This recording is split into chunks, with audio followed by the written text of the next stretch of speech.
Ouais, c'est Cassette, j'espère que vous allez bien. Je vous retrouve pour une nouvelle vidéo. Alors aujourd'hui, on va analyser ma POV en légendaire 2. Et on va tout de suite commencer par vous présenter la draft de cette game. Alors, la draft de cette game, on est sur du Grey, Bell, Jhin contre Holly, Brock et Gus. Donc c'est 6 picks assez honnêtes sur la map. Bon, c'est parti, ensuite je vais partir sur le round 1. Vous voyez en face il y a des masters. Si moi j'ai un lège et je prends un autre lège avec moi, je suis pas sûr, je vais pas regarder après sur les profils. Donc ça va être très important de remarquer les sets que vos adversaires jouent. Donc moi je vois aussi que le Brock qui joue le cassage. Donc je me dis ok, je vais pouvoir jouer le Brock assez facilement.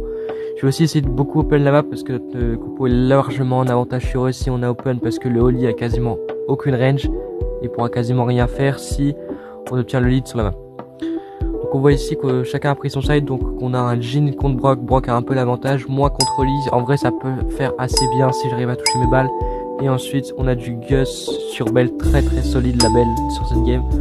Bon là ici j'ai failli mourir donc c'est pas grave. Donc là si je vois mon mate il va se faire grab, donc j'essaie de caler un grab pour le sauver, ça le sauve mais je crois qu'il va mourir après malheureusement, c'est pas grave. Si la Bell arrivait à toucher, dommage elle a pas réussi à toucher, c'est pas grave. Ok, j'arrive ici, je tue le Gus pour éviter que mon mate meure. Donc on revient à 4-6. On a toujours un kill d'écart mais c'est pas grave. On voit le Jhin ici aussi qui est très agressif pour essayer d'avoir beaucoup de tues, ça pourrait beaucoup nous sauver la game je pense si jamais il touchait bien. Et on voit le Brock aussi qui arrive en hyper sur nous mais c'est pas grave. Je vois le Brock, on sait toujours qu'on faut toujours savoir que le Brock il joue pas le cassage, du coup qui joue le cassage justement, donc ça va être hyper facile pour aller agresser si jamais on est dans une position compliquée. Donc là je vois tout de suite qu'il y a 2 kills faciles à prendre, donc j'essaie d'aller les prendre mais je suis aidé par Jhin pour éviter de pas mourir. Donc c'est pas grave aussi. Là on est à 10-6 donc il n'y a pas raison de push, mais vu que mate veut rester, je vais essayer de rester avec eux pour voir comment ils jouent. Là on a toujours un Holly qui va essayer d'être encore hyper agressif pour pouvoir nous toucher. Je sais pas aller attaquer parce que le 4-2 aurait absolument pas été value pour mon équipe. Là je tue encore une fois le Brock parce que vous voyez il a toujours pas pris le saut qui l'a bien endetté. Et là je crois qu'on va se retrouver ok en 17-15.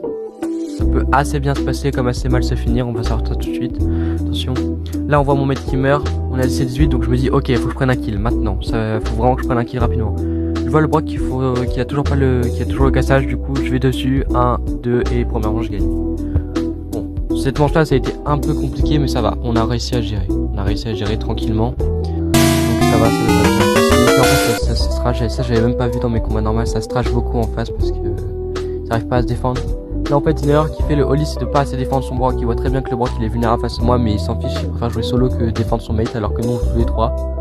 Je précise que je joue en random tout le temps, hein. Là je les connais pas les personnes qui sont avec moi mais qui ne disent pas non plus. Voilà. J'ai pris un pick quand même qui est assez agressif pour la map. Le Brock il s'avance parce qu'il sait que j'ai plus de gadgets mais c'est pas grave, on va aller l'agresser quand même pour prendre le kill. Ouais je loupe mes 2 balles par contre c'est horrible. Quasiment impossible de perdre normalement, à moins que le Rock se fasse un triple kill mais ça m'étonnerait. Le niveau du mec frauduleux en face. Là, le Holly va prendre double kill, ça aurait pu être très dangereux, quasiment. Mais si on finit sur un petit 19-10 et après on va s'arrêter sur les stats. Ok. On finit sur un 7-3 pour ma part et me mettre des astuces vidéo que vous avez apprécié un petit POV en légendaire 2. Et sur ce, c'était Rise. On se dit à la prochaine. Prenez soin de vous. Et ciao.